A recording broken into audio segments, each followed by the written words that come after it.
तो बच्चों आज हम पढ़ने वाले हैं differentiation. Okay, today's our topic is differentiation.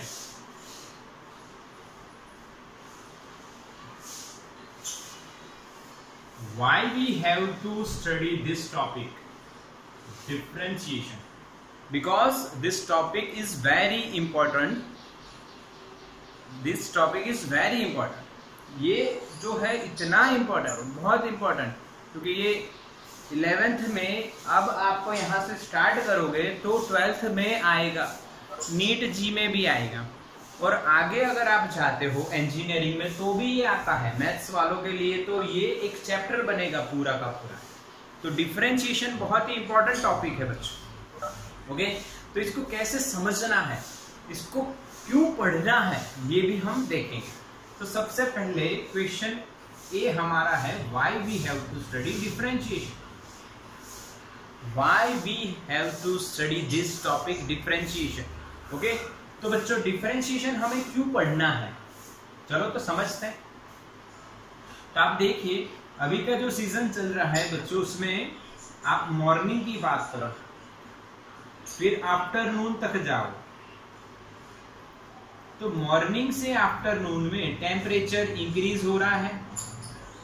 Temperature क्या हो रहा है, इंक्रीज हो रहा है, यानी चेंज हो रहा है with respect to time. Time जैसे जा रहा है वैसे टेम्परेचर इंक्रीज हो रहा है। क्लियर, ये एक एग्जांपल दे रहा हूं आपको। दूसरी बात आप समझिए, टाइम के साथ टेम्परेचर चेंज हो रहा है। दूसरी बात आप समझिए कि एक व्हीकल है बच्चों,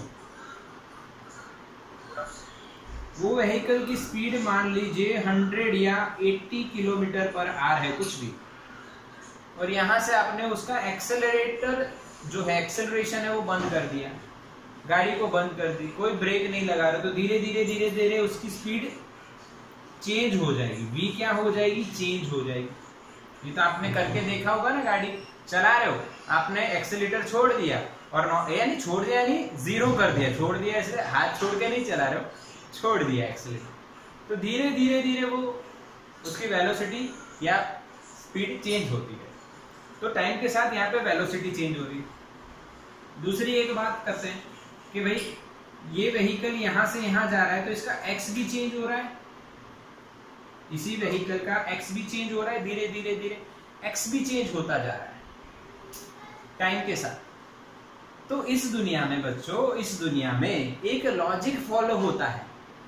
कौन सा लॉजिक, कि हर चीज टाइम के साथ चेंज होती रहती है, या टाइम के साथ या किसी और के साथ, कोई और वेरिएबल के रिस्पेक्ट में वो चेंज होती रहती है। यानी चेंज होना इस नेचर का एक रूल है। समझ में आया, चेंज होना इस नेचर का एक रूल है। तो change is the rule of nature. Clear? And study of nature is called physics. Change is the rule of the nature. ये change होना रूल है नेचर का। बट समझिए, अब मैं आपको एक एग्जांपल देता हूँ। यहाँ पे एक गाड़ी है, वो गाड़ी दूसरी गाड़ी के साथ, दूसरे व्हीकल के साथ या कार के साथ रेस लगा रही है, और दोनों ए से कहाँ पहुंच रहे हैं, बी पे।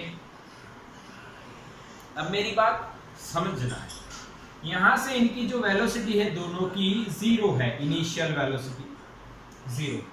यहां पे जब ये आए, ये है कार 1। कार्स पिक्चर तो देखी होगी ना, कार 1 कार 2 मान लीजिए, हाँ, लाइटिन मैक्वीन नाम सुना ही होगा। तो कार 1 और कार 2 अगर हम माने बच्चों, इंटेंसिटी थोड़ी वेरिएबल है, इसलिए मैंने लाइट ऑन कर दी बच्चों। अब इंटेंसिटी कांस्टेंट हो जाएगी क्योंकि बाहर मौसम थोड़ा सा चेंज हो रहा है। चलो ठीक है, अब कार 1 और कार 2 है, तो कार 1 जो है बच्चों, वो यहाँ पे बी पे पहुंचे, तब उसकी स्पीड हो गई बच्चों 10 या चलो 60 किलोमीटर पर आवर। और ये जो कार यहाँ पे आई, इसकी यहाँ पे स्पीड हो गई 80 किलोमीटर पर आवर। अब बताओ क्या दोनों की वेलोसिटी चेंज हुई या सेम रही? ए से बी पे जाने पे दोनों की वेलोसिटी सेम है या चेंज हो गई? बताइए। चेंज हो गई, सबको पता है। क्या हो गई? चेंज हो गई बच्चों। क्लियर है? आके ना दिख रहा है? तो भाई ये चेंज तो हुई, वेलोसिटी चेंज तो हुई, बट इसकी 60 हुई और इसकी 80 हुई। यानी क्या बोलोगे यहां पे? तो आप बोलोगे rate of change in velocity of car A और car 2 is greater than car 1। सही लिखा बच्चों मैंने ये? हाँ के ना? मैंने क्या लिखा देखो, rate of change in velocity of car 2 is greater than car 1। हाँ के ना बच्चों? समझ में आया बिल्कुल? क्या ऐसा होता है? होता है कि नहीं? क्या हम ऐसा कह सकते हैं? यस, हम ऐसा कह सकते हैं कि rate of change of velocity of car 2 is greater than car 1। Cars picture आपने देखी, उसको इमेजिन कीजिए। हाँ, ऐसा होता है। और रियलिटी में भी आप जब कोई रेस देखते हो तो ऐसा होता है।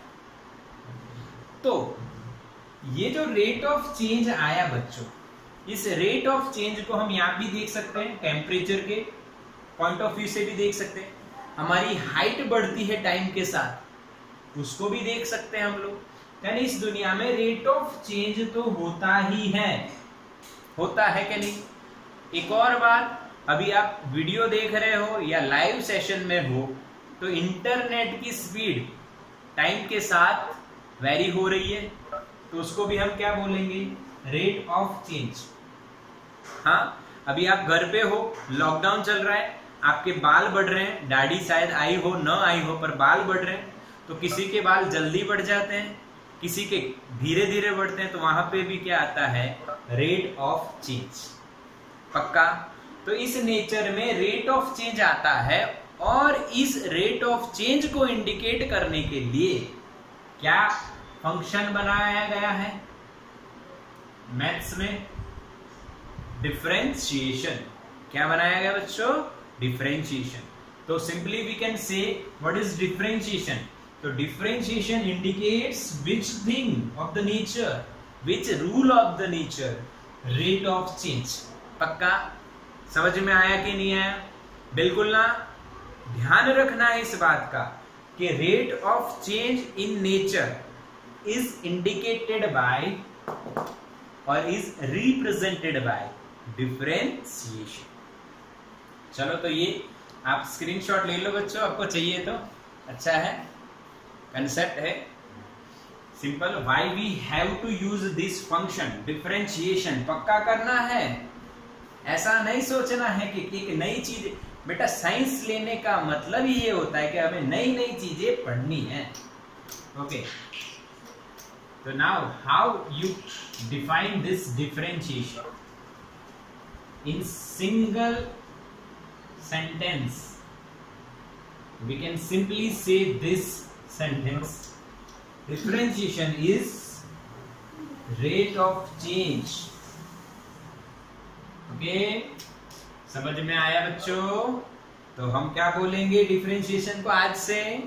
Rate of change. चलो, तो सिंपल हम याद रखेंगे, rate of change is called differentiation. Okay, now differentiation यानी रेट ऑफ चेंज बोला आपने, पर रेट ऑफ चेंज किसके रिस्पेक्ट में, ये भी आपको समझना है। जैसे कि आप अलग अलग चीजें रिस्पेक्ट में ले सकते हैं। एक कार यहां से चली, यहां पे आई, तो उसकी वेलोसिटी अगर चेंज होती है, यहाँ पे v1 है, यहाँ पे v2 है, यहाँ पे डिस्टेंस x1 है, टाइम t1 है, यहाँ पे डिस्टेंस x2 है, टाइम t2 लगा। तो आप ऐसा कह सकते हो, इसको दो तरीके से बोल सकते हो बच्चों। देखो, जो पोजीशन के रिस्पेक्ट में यानी x के रिस्पेक्ट में भी वेलोसिटी चेंज हुई, यहाँ पे इतनी वेलोसिटी थी, यहाँ पे इतनी हो गई इस डिस्टेंस पे। तो rate of change of velocity with respect to position और x। दूसरा आप ऐसा भी बोल सकते हो कि t1 टाइम पे ये वेलोसिटी, t2 टाइम पे ये वेलोसिटी, तो rate of change of velocity with respect to time. पक्का? यानी रेट ऑफ चेंज जो आएगा वो हमेशा किसी के रिस्पेक्ट में आएगा, रिलेटिव में आएगा। ध्यान से समझना। क्लियर ये? ओके, नाउ अब इसका सिंबल क्या है, how to represent this differentiation. तो सभी साइंटिस्ट ने सोचा कि जैसे कि हमने एडिशन को प्लस सिंबल दिया, सब्ट्रैक्शन को माइनस दिया, मल्टीप्लिकेशन को क्रॉस दिया, डिवीजन को लाइन ऊपर 2 पॉइंट दी, ये सब सिंबल दिए, इसी तरह से डिफरेंशिएशन को भी एक सिंबल दिया गया है। कैसा सिंबल है देखो, मैंने लिखा इधर dx/dt। ओके, तो this is the symbol for differentiation, d/d, and here one quantity and in denominator there is another quantity. Okay, in numerator there is one quantity, in denominator there is another quantity. This quantity is called dependent variable. इसको बोला जाएगा बच्चों dependent variable, और नीचे जो लिखेंगे उसको बोला जाएगा इंडिपेंडेंट वेरिएबल। इंडिपेंडेंट वेरिएबल यानी ऊपर न्यूमरेटर में जो लिखा गया वो डिपेंडेंट है, किस पे डिपेंडेंट है? इस इंडिपेंडेंट। पक्का? क्लियर? ऊपर आएगा डिपेंडेंट, नीचे आएगा इंडिपेंडेंट वेरिएबल। एक एग्जांपल लेते हैं तो समझते हैं।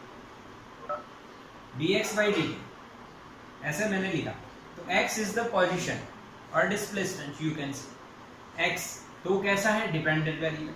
t is the time, time is independent variable, time is independent variable, time is independent variable. Clear? And we can say that this dx/dt is differentiation, differentiation of x with respect to time और t। Clear बच्चों? कैसे इसको pronounce करना है ये समझ में आया? Differentiation of x with respect to t, differentiation of x with respect to t. Now we can also write like this, dy/dx। तो इसको क्या प्रोनाउंसिएट करोगे? बोलो डिफरेंशिएशन। बोलो बच्चों, differentiation of y with respect to x। y कोई एक quantity है, x कोई दूसरी क्वांटिटी है। समझ में आया? क्लियर? हाँ के ना? डिफरेंशिएशन कैसे हुआ, क्या है, बिल्कुल क्लियर करो। अच्छा, ध्यान से समझना है यहाँ पे बात कि भाई जब नेचर ने रेट ऑफ चेंज का रूल बनाया ही है तो उसमें किस रूल के हिसाब से सब चेंज हो रहा है ये भी देखा गया, ऑब्जर्व किया गया, और कुछ डिफरेंशिएशन के रूल्स बनाए गए। क्या बनाए गए हैं? रूल्स बनाए गए। तो अब हम देखेंगे रूल्स ऑफ डिफरेंशिएशन, और इसमें से जो मोस्ट आईएमपी होंगे वो मैं आपको नोट करवा दूंगा कि इसको लिख लो भाई, ये मोस्ट आईएमपी आपको लिखने तो सभी हैं बट मोस्ट आईएमपी अलग से समझ लो। चलो तो स्टार्ट करते हैं रूल्स ऑफ डिफरेंशिएशन। अब रूल्स जो है फिक्स है कि ये आपको ऐसे ही याद रखने हैं। जैसे एक एग्जांपल में लेता हूं बच्चों, 2 + 2 क्या होता है? बताइए 2 + 2 क्या होता है? हाँ, अरे वाह, 2 + 2 तो 4 होता है। कैसे पता चला आपको? तो क्या बचपन में रूल बनाया था भाई? हाँ, पहले 2 है तो 1 2, अगर प्लस है तो 1 2 दोबारा, और 1 2 3 4 ऐसा रूल बनाया था। आके ना समझ में आया सब? ये रूल था बच्चों। 2 + 2 क्या होता है? 4 होता है। ये रूल हमें पता है, पर हम ऐसे नहीं पूछते कि ये रूल क्यों है। समझना है? ऐसा नहीं पूछते ये रूल क्यों है, हाँ ऐसा बनाया गया, ठीक है। तो इसी तरह से ये रूल्स भी हैं, इनको भी आपको समझना है। पहला रूल है differentiation of constant is 0।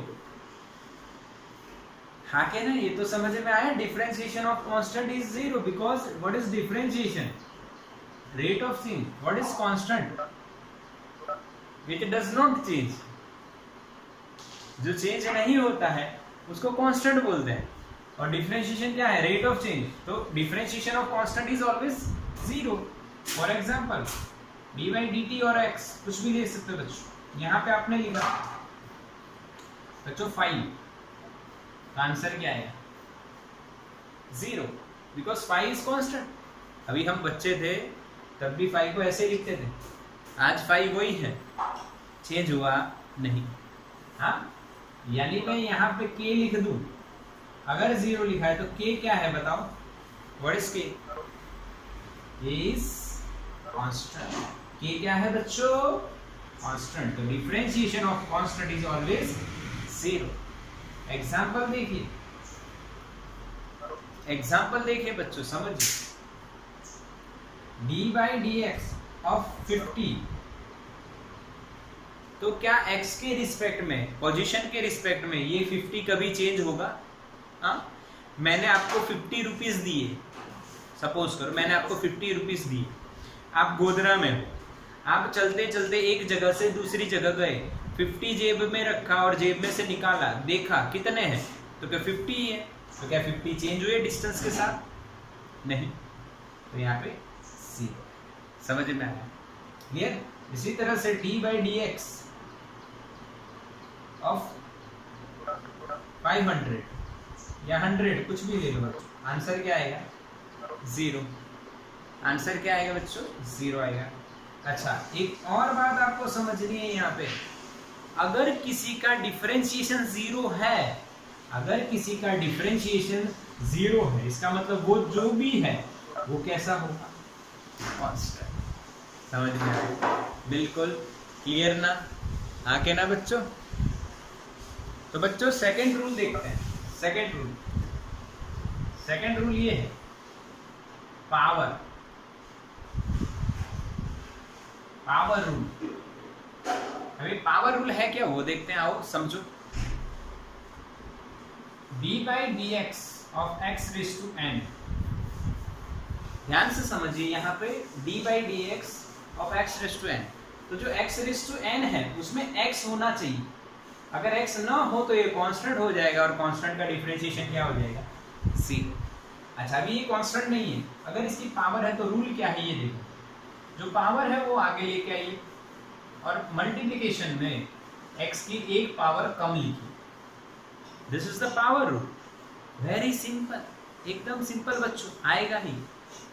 n की जो x की जो पावर है उसको आगे लेके आइए और एक पावर कम कर दीजिए, पक्का। दिस इज द रूल, इसको बोलते हैं पावर रूल। एग्जाम्पल से समझते हैं, बढ़िया रहेगा। D by d x of x raise to 5, तो बताओ आंसर क्या होगा अकॉर्डिंग टू दिस रूल। हाँ, अब ऐसा मत पूछना कि ये रूल कहां से आया, कैसे आया, okay. 5 into x raise to 4। अच्छा, ऐसा मन में होता है तो नेट पे सर्च कीजिए बच्चों, मैं आपको वो समझा सकता हूं पर टाइम वेस्ट होगा, पर नेट पे सर्च कीजिए, ओके। रूल समझ में आ गया, 5x रेज टू 4, एक पावर कम हो गई। अच्छा, एग्जांपल दूसरा देखते हैं, चलो इसका आंसर बताओ, इसका आंसर बताओ, -5, तो जो भी पावर है वो आगे आएगी, इंटू एक्स रेज टू क्या होगा -6। यस, क्यों, समझे ना, -5 में से एक कम करना है बच्चों, तो -6 होगा, बिल्कुल सर। एक और एग्जांपल लेते हैं, d by d x of x raise to, अच्छा 1 अपॉन एक्स रेज टू 5, या कुछ भी करो 3, इसको कैसे सॉल्व करोगे? ये तो पावर रूल है पर 1 अपॉन चला गया है, तो इसको पहले आप डिनोमिनेटर को न्यूमरेटर में लाओ, तो माइनस पावर करनी है, x रेज टू -3 हुआ, आएगा ये बच्चों, बिल्कुल सिंपल है। अब क्या होगा आंसर? -3x रेज टू -3 में से एक कम करना है तो -4 होगा, -3 -1 -4।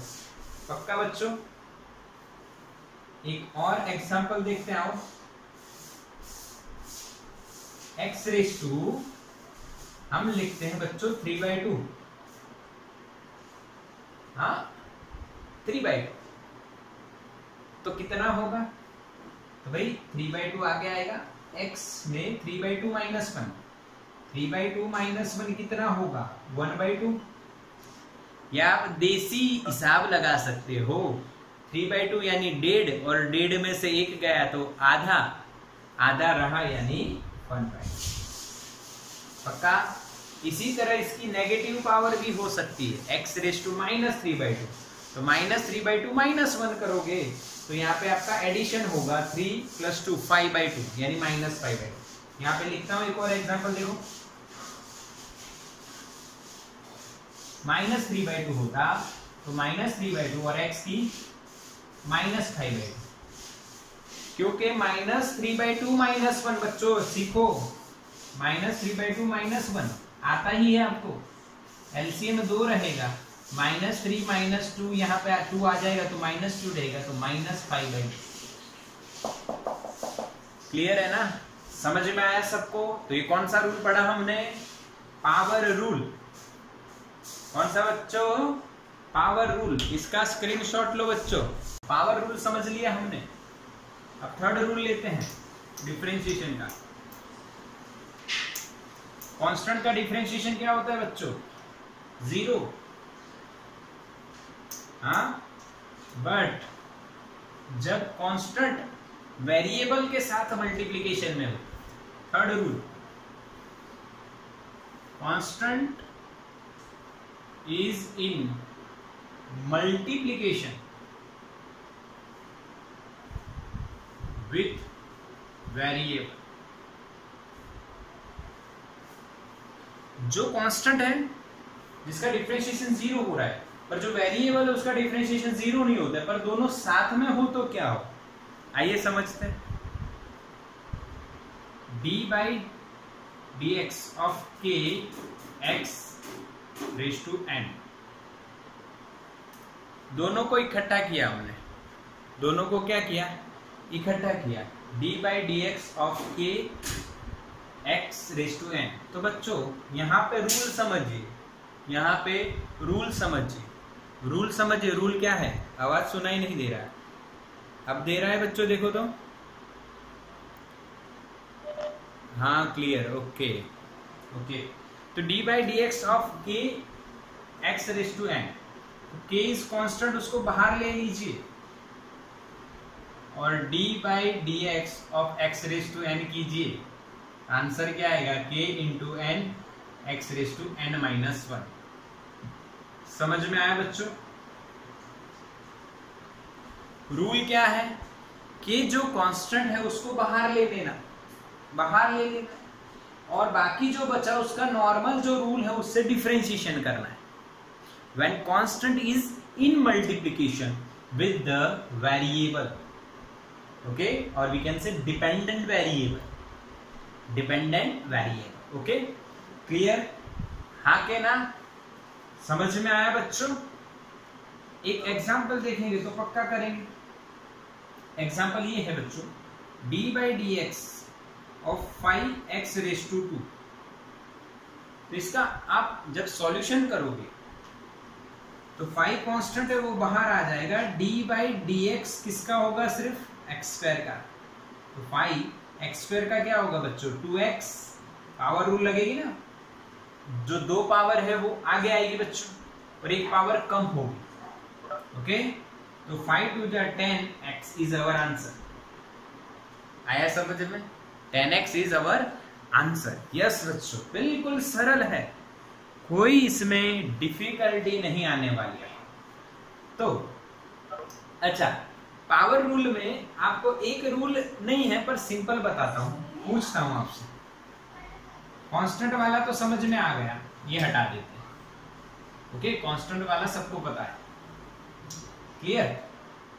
बट अब मैं यहाँ पे एक एग्जांपल और लिख रहा हूं आपसे। इसका जो है कंसेप्ट वो यहाँ पे यूज हो रहा है, ये आपको बिल्कुल क्लियर हुआ है। अब डी बाई डी एक्स ये भी हटा देते हैं, पर मैं अगर आपको इसमें ऐसा पूछूं बच्चों, D by d x of x, तो आंसर क्या आएगा पता है? 1, क्योंकि x की पावर कितनी है? 1 आ गया है, x की 0 पावर, x की 0 क्या हो जाएगी भाई? 1। तो x का differentiation with respect to x क्या आएगा? 1। ये भी आपका ठीक है, इसमें कोई बड़ी बात नहीं, बस ये ऐसे बताया कि भूल ना जाओ, बाकी आपको आता ही है और तैयार करना ही है बच्चों, होगा। थोड़े थोड़े से ही पूरा फिजिक्स आ जाएगा। चलो एक और एग्जांपल लेते हैं बच्चों। हम यहाँ पे लिखते हैं 7x⁵5। तो डायरेक्ट आंसर बताओ, डायरेक्ट आंसर। जो कांस्टेंट है उसको बाहर ले लेना है और बाकी का आपको रूल लगाना है। हाँ हाँ के ना, समझ में आया? यस। क्या आंसर आएगा? 35x⁵, चलो समझ में आया। एक और example, D by d x of, मान लीजिए हमारे पास है x⁶/6 या कुछ भी, अच्छा 6 रखो, मजा आएगी। इसमें क्या होगा आंसर बताओ? चलो मैसेज करो, x⁵ कितना? Yes, x⁵5 directly. क्यों? क्योंकि इसका सॉल्यूशन जो होगा बच्चों, उसमें 1/6 is constant, differentiation of x⁶, 1/6 x⁵ का क्या होगा? 6x⁵5, 6 cut x⁵5। पक्का बच्चों? आ गया कि नहीं? If constant is in multiplication with the variable or independent variable or dependent variable, if constant is in multiplication with the variable, then constant को आपको क्या करना है? बाहर लाना है। अकेला constant 0, अकेला चलेगा तो आंसर 0 आएगा और मिलके चलेगा तो बच जाएगा, याद रखना है आपको। अकेला कांस्टेंट चलेगा तो आंसर 0 आएगा और अगर मिलके चलेगा तो बच के वैल्यू बढ़ा देगा। ओके, इसीलिए आपको भी मिलके चलना है मेरे साथ। मैं जितना करवाऊं उतना बार बार आप प्रैक्टिस करिए और समझने का ट्राई कीजिए। ओके, तभी फिजिक्स की जो आपकी नॉलेज है वो इंक्रीज होगी। अगर आप अकेले चलने का सोचोगे मैं बाद में कर लूंगा, बेटा बाद में नहीं होता, अभी ही होता है। रोज हो करोगे वही आपका बढ़िया काम होता है। चलो, कांस्टेंट इज इन मल्टीप्लिकेशन खत्म ये। अच्छा, 4th रूल देखिए। अब देखो यहां पे ध्यान से समझना है आपको। एक्सपोनेंशियल फंक्शन हो, उसका डिफरेंशिएशन एकदम इजी, मजा आए ऐसा। एग्जाम्पल नहीं है, डायरेक्ट मैं बताता हूं। D by d x of e⁴xn का आंसर क्या आएगा पता है? वो का वही, कोई चेंज नहीं, वो का वही आएगा। हाँ, ये रूल है। एक्सपोनेंशियल फंक्शन क्या है ये चैप्टर 2 में मैंने चलाया है। इस दुनिया का जो चेंज हो रहा है वो एक्सपोनेंशियल ही चेंज हो रहा है। e 2.718 is the value of e, you all know, 2.718। अच्छा, दूसरा इसमें एग्जांपल देखना हो तो क्या देखोगे? D by d x e⁻t। अच्छा, यहाँ पे t रखता हूं, कुछ भी हो सकता है ना, या तो वैल्यू वेरिएबल कुछ भी हो सकता है। ओके, तो e⁻t एज इट इज। अच्छा, एक क्वेश्चन पूछूं बढ़िया। डी बाई डी एक्स, अच्छा e की वैल्यू मैंने कितनी बताई आपको? 2.718, this is the value of e। और e raise to x as it is, जो है वही लिखना है, जो है वही लिखना है, एकदम सरल। अब यहां पे आपको मेरे को बताना है इसका आंसर। यू हैव 5 सेकेंड, आपके पास 5 सेकेंड है, सोचो और बताओ। मैसेज करना है, मैसेज करना है बच्चों। Answer 1 2 3 4 5। Time over, time over. Answer is 0, answer is 0। अच्छा, क्यों 0 पता है? कैसे 0 बताता हूं, आओ। e raise to 2, e raise to 2, that means what? 2.718 raise to 2, this value becomes constant, that's why e raise to 2 is 0। e is constant, e raised to 2 is also constant, okay? But अगर आप यहाँ पे सोचो sir यहाँ पे क्यों 0 नहीं किया, क्योंकि यहाँ पे e की पावर कितनी है? x, तो वो x वेरिएबल होगा ना, तो e raised to x variable हो गया, हाँ के ना? e की पावर यहाँ पे चेंज हो रही है, x है जो x पे डिपेंड कर रही है, यहाँ पे e की पावर फिक्स हो गई है, e रेज टू 2 चेंज नहीं कर सकते, e रेज टू 2 ही है, तो इसका डिफरेंशिएशन क्या होगा? ये तो कांस्टेंट हो गया, कांस्टेंट का डिफरेंशिएशन क्या होगा? 0। बच्चा समझ में आया? एक और एग्जांपल देखो, e रेज टू 8। बताओ आंसर, बताओ आंसर, आंसर बताओ इसका। यस, क्लियर बच्चों, 0 आंसर आएगा, because again e raised to 8 is constant, उसका वैल्यू तो कांस्टेंट आएगा ना। अच्छा, एक और question, dy dx of 1 upon e, बताइए, बताइए बच्चों। Yes, right answer 0। कैसे 0, कैसे 0?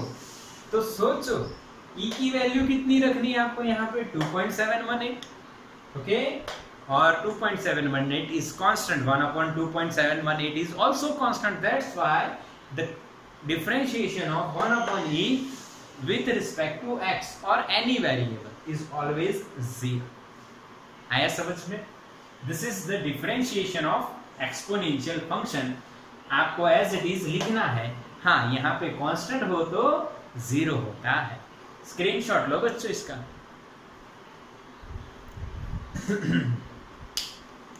क्या समझ में आ रहा है बच्चों? स्क्रीनशॉट लो इसका।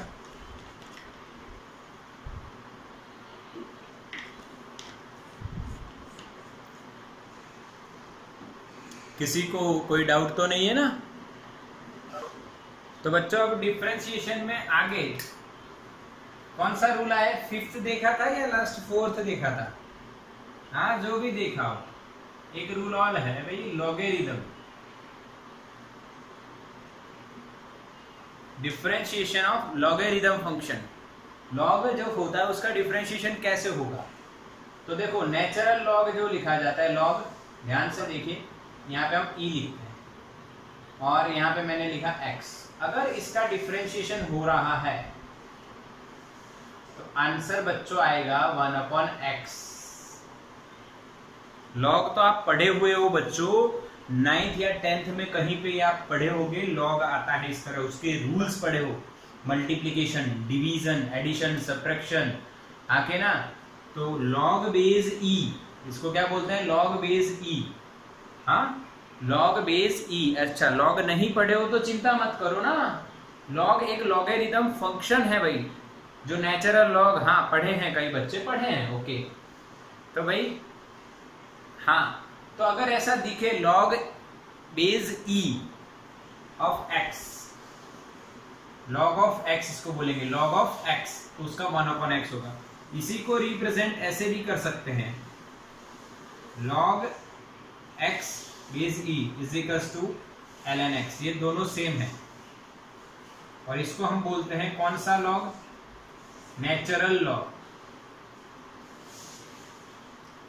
अच्छा, थोड़ी सी इंफॉर्मेशन देता हूं, अगर आपने नहीं पढ़ा है अच्छी तरह से या याद न हो तो मैं आपको एक सिंपल बात बता देता हूं। लॉग क्यों आया? तो बच्चों, नेचुरल लॉग जो लंबे जो डिस्टेंस होते हैं, एस्ट्रोनॉमिकल डिस्टेंस होते हैं, अगर उनको आप रिप्रेजेंट करो तो बहुत बड़ी बड़ी वैल्यूज आती है। बट जब हम लॉग में उसको कन्वर्ट कर देते हैं तो जो वैल्यूज तो उतनी ही रहती हैं, बट उनकी जो स्केल होती है, स्केल उनका छोटा हो जाता है। यानी हम ग्राफिकली इजीली रिप्रेजेंट कर सकते हैं, जिससे हम ये लॉग यूज करते हैं। ओके, जैसे कि हमने लॉग का एक और रूप होता है बेस 10। अब ये बेस 10 जो लॉग है, यानी आपने यहां पे लिखा x, ओके, या आपने यहां पे लिखा, मान लीजिए ध्यान से देखिए 10, तो आंसर आएगा 1। अगर आपने 100 लिखा तो आंसर आएगा 2। तो ये रूल है एक, log बेस 10 10 रेज़ टू 2, 2 आगे चला गया, 2 log base 10 10 is equals to 2, ये तो 1 हो गया। आके ना समझ में आया? यानी अगर आपने 10 रेज़ टू 2 किया तो उसका आंसर 100 आएगा। तो उसको log से कैसे रिप्रेजेंट करते हैं ये देखो। log ये 100 यहाँ पे बेस की तरह है 10, और जो पावर होती है, जो एक्सपोनेंट होता है, पावर जो होती है वो आंसर में चली जाती है। अब देखो यहाँ पे 10 रेज़ टू 200 आता है, पर यहाँ पे उसी को अगर लॉग में कन्वर्ट करते तो हमारा आंसर क्या रहता है? सिर्फ 2। यानी इसका आंसर नहीं है, पर ये लॉग है, एक अलग फंक्शन बना लिया। अगर मान लीजिए यहाँ पे हमने 10 रेज़ टू 7 किया होता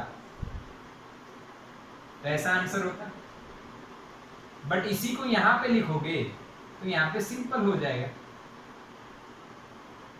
आके ना समझो, क्लियर क्या नहीं? यहाँ पे आंसर लॉग में अगर आप ये लिखोगे ये वैल्यू, तो आपका आंसर क्या आएगा? सिर्फ 7। यानी लॉग है जो बड़ी जो स्केल है उसको छोटा करने के लिए यूज होता है। अगर नहीं पता है तो उसके कुछ रूल्स हैं, हम ज्यादा डिटेल नहीं कर रहे हैं, बस आपको ये डिफरेंशिएशन में इतना ही याद रखना है कि लॉग का अगर डिफरेंशिएशन आप कर रहे हो तो आंसर क्या आ रहा है? 1/x।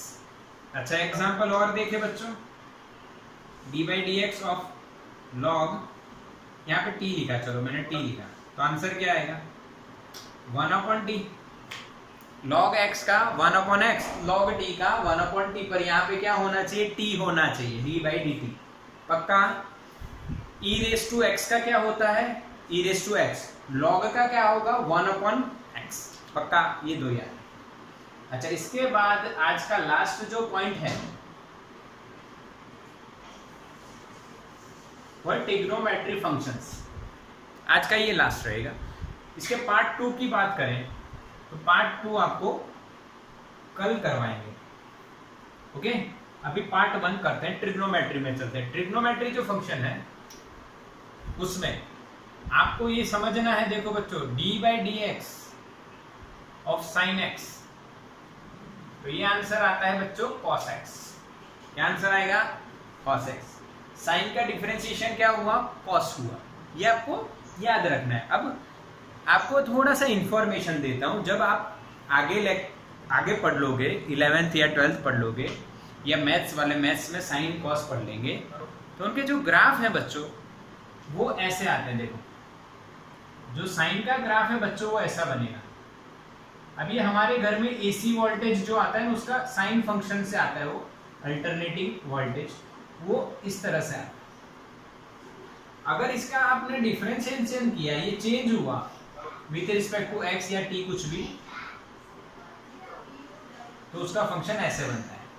और ये किसका फंक्शन है बच्चों? cos का, ये साइन का। तो ऐसा चेंज होता है, प्रैक्टिकली देखा गया ऐसा चेंज होता है। इसीलिए साइन का डिफरेंशिएशन क्या हुआ भाई?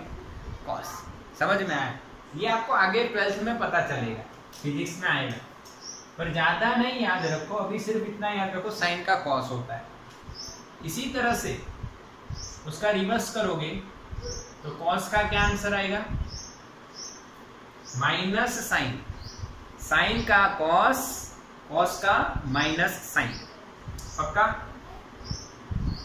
D by d x, d by d x. अब क्या बात कर रहे हैं, ध्यान से देखो, हम tan की बात कर रहे हैं। तो tan का होता है बच्चों sec स्क्वायर x। ऐसा मत याद रखना कि tan का cot, cot का tan। tan का होता है sec स्क्वायर x। सिमिलरली अगर हम sec x का लिखें तो वो होगा sec x dot tan x। Okay, याद रखना है। अब रहा कौन, अब रहा बच्चों cot। तो cot का क्या होता है, माइनस cosec स्क्वायर x। और लास्ट में cosec का क्या होता है, minus cosec x into cot x। ये जो 6 रूल हैं, 6 rules are there for trigonometry functions. Okay, अब इसमें आपको सिर्फ एक बात ये समझनी है कि मोस्ट आईएमपी पे मैं बॉक्स बना रहा हूं, यानी अगर ये नहीं आ रहे हैं बायोलॉजी वालों पर जो है बच्चे अपने, उनको ये नहीं याद रहते हैं तो चलेगा, चलेगा, पर ये जरूर से आने चाहिए भाई, साइन का कॉस, कॉस का माइनस साइन। मैथ्स वालों को तो ये आने ही चाहिए। अब इसमें फिजिक्स का एक लॉजिक मैं बता देता हूं आपको, एक लॉजिक बताता हूं यहाँ मैथ्स वालों के लिए और बायो वालों दोनों के लिए। साइन का कॉस हुआ, कॉस का साइन हुआ, पर आगे माइनस आ। tan का sec स्क्वायर होता है, इसी तरह cot का cosec स्क्वायर होता है, पर आगे आया माइनस। sec का sec x tan x होता है, cosec का cosec cot हुआ, पर आगे आया माइनस। तो यहाँ पे ध्यान रखना है, अगर क्वेश्चन में c है तो आंसर में माइनस आएगा। ये मेरा ऑब्जर्वेशन है, आप भी ऑब्जर्व करिए। देखो, साइन का कॉस होगा ये पता है, पर प्लस माइनस में कंफ्यूजन होता है। कॉस में साइन होगा ये पता है, पर प्लस माइनस में कंफ्यूजन ना हो इसलिए मैंने बताया। देखो, क्वेश्चन में अगर साइन है यानी एस है तो सी नहीं है तो आंसर पॉजिटिव है, बट क्वेश्चन में अगर सी आया, देखो सी आया तो माइनस, क्वेश्चन में सी आया तो माइनस, क्वेश्चन में सी आया तो माइनस। ये एक ऑब्जर्वेशन है। समझ में आया कि नहीं, बताओ, क्लियर बताओ, हाँ कि ना? ये जो लॉजिक फॉलो हो रहा है यहाँ पे, क्या ये बिल्कुल करेक्ट है? हाँ बच्चों, समझ में आ रहा है? यस। तो ये आपका हो गया डिफरेंशिएशन पार्ट 1। डिफरेंशिएशन पार्ट 2 आपका कल चलेगा। ओके, तो इसका स्क्रीनशॉट ले लो।